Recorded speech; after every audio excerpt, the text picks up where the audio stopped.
guys, Nick here with the reptile department of Josh's Frogs, and today I'm going to be showing you one of my personal favorites, the viper gecko.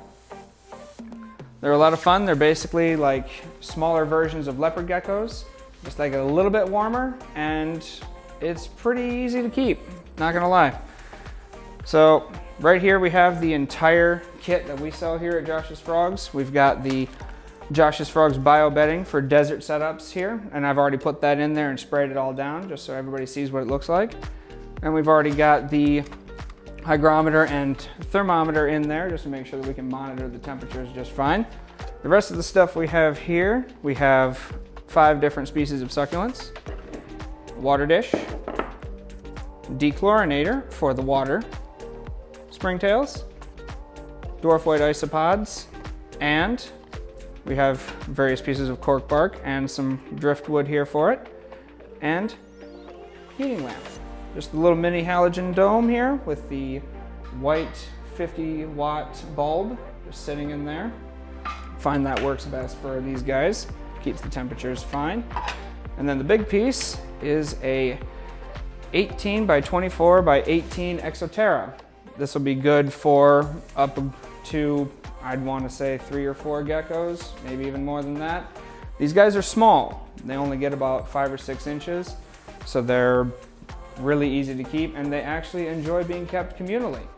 So that's something that's really rare in the reptile hobby, especially with lizards.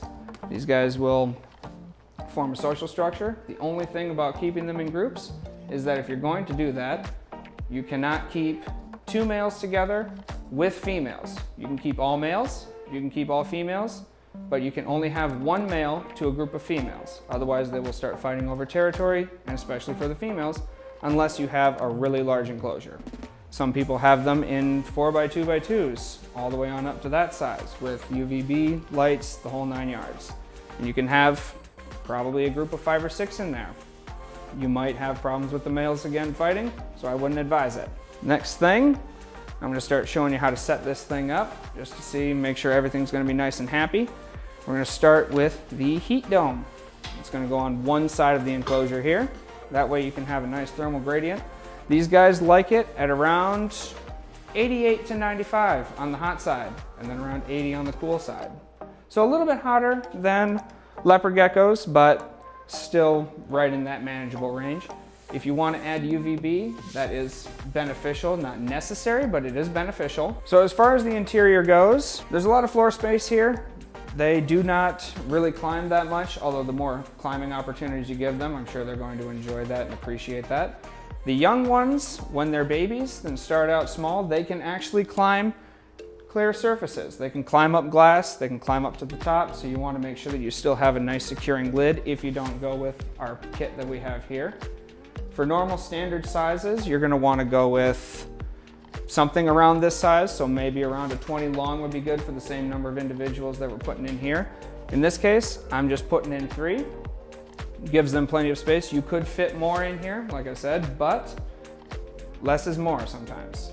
More space for them, more space to move around, more opportunities to put stuff in. So, first thing I'm going to add is the water dish. These guys don't really like a whole lot of humidity, probably around room temperature, and you can add a water dish, just put it on the opposite side. If you put it under the heat lamp side, then it's going to raise the humidity too much and you might have problems with that. Alternatively, you could also not offer a bowl at all. I've had some people where they just take a spray bottle, again with the dechlorinated water, that's all you need. Spray the one side. It gives them a little bit of a humidity gradient and it gives them something to drink. They will readily drink out of those. But for the rest of you, just put a water dish in there, call it good. Make sure to change out the water every day or every other day. They always need clean drinking water. Next, I'm going to start doing the hardscapes. So I'm going to start putting in some nice pieces of wood here. Again, I'm putting some of the pieces, I'm putting the cork flats down flat for the most part. And then here's the temperature and hygrometer, just to make sure that that hot side is getting to right where we need it to. Also, if you want to add a thermostat just to make sure that they don't overheat, that's also fine. And then I'm gonna add these branch pieces here just to make sure that they have some place to go vertical. That way if they want to go up, they can. And then this piece, I'm gonna actually put vertical right like this, because then if it's nice and cool down here, or if it's getting a little too cold, they can rise up, heat up even more, then go to the underside. They can just hide underneath there. Like I said, the babies can climb sheer surfaces, the adults cannot. It's something that's a little bit different with geckos, but these ones, they can still climb the cork bark, and you will sometimes find them on the underside on the vertical pieces like this. Next, I'm gonna add in the springtails and isopods. Sprinkle those in there. Ideally, you want to have all of this set up about a month before you actually get the geckos, but obviously if you're ordering the kit, then you're going to be getting the geckos with the kit, I would imagine. So that's fine. You can just add these in there, right like I'm doing right now. Just sprinkle it around, make sure that they all get in there. Mix it in with the substrate a little bit. And then I like to just give them a little extra spray. Kind of cleans things up a little bit and gives them a little bit more moisture to work with right from the start. Next, we're going to try some of our succulents. We got a couple of different succulents here that we're going to start just placing into the soil there.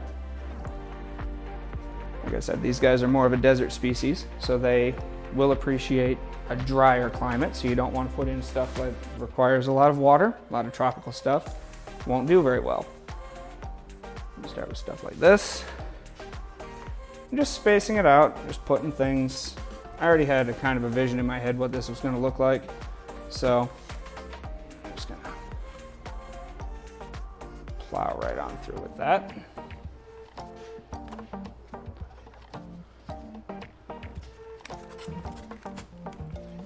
Tuck that back in there. And these plants, just because they don't need a lot of water, I'm not going to put too many more in there for right now. Don't want to overcrowd it a little bit.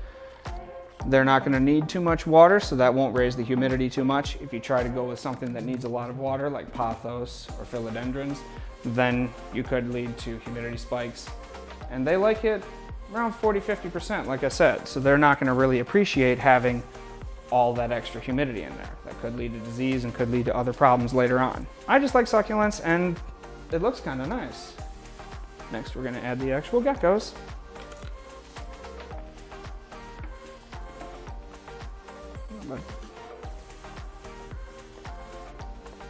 They're a little flighty, but as you can see, you can handle them. They are readily handleable. The more you work with them, obviously they'll get better and better with that. Just start with little bits at a time, here and there, about 5–10 minutes.